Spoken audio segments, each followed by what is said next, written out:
மாவட்டத்திற்கு இன்று பிறந்த நாள்.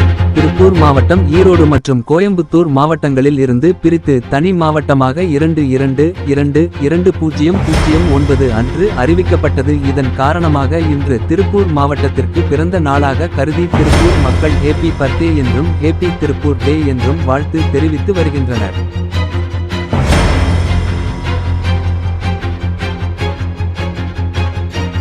2000 ஆண்டுகளாக போராட்டம். சேகர்பாபு சிதம்பரத்தில் கனக சபை மீதேறி சாமி தரிசனம் செய்யலாம் என நீதிமன்றம் அனுமதி அளித்திருப்பது வரவேற்கத்தக்கது என அமைச்சர் சேகர்பாபு கருத்து தெரிவித்துள்ளார். இறைவன் முன் அனைவரும் சமம். இதற்கான சட்ட போராட்டம் 2000 ஆண்டுகளாக நடந்து கொண்டிருக்கிறது. தரிசனத்திற்கு எந்த வழியாக பக்தர்களை அனுமதிக்கலாம் என்பது குறித்து விரைவில் நீதிமன்றம் அறிக்கை தாக்கல் செய்யப்படும்.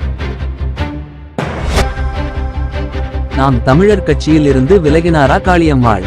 நாம் தமிழர் கட்சியிலிருந்து காளியம்மாள் விலகினாரா என்ற கேள்வி தமிழக அரசியலில் பரபரப்பை ஏற்படுத்தியுள்ளது. நாம் தமிழர் கட்சி மேலிடம் மீதான அதிருப்தியால் சில மாதங்களாகவே அவர் கட்சி நிகழ்ச்சிகளை புறக்கணித்து வந்ததாக பேசப்பட்டுள்ளது. இந்த நிலையில் மனப்பாடு நிகழ்ச்சி அழைப்பிதழிலும் அவரது பெயர் சமூக செயற்பாட்டாளர் என்றும் குறிப்பிடப்பட்டிருந்தது. இதனால் சீமான் உள்ளிட்ட நாம் தமிழர் கட்சி நிர்வாகிகள் அதிர்ச்சி அடைந்துள்ளதாக கூறப்படுகிறது.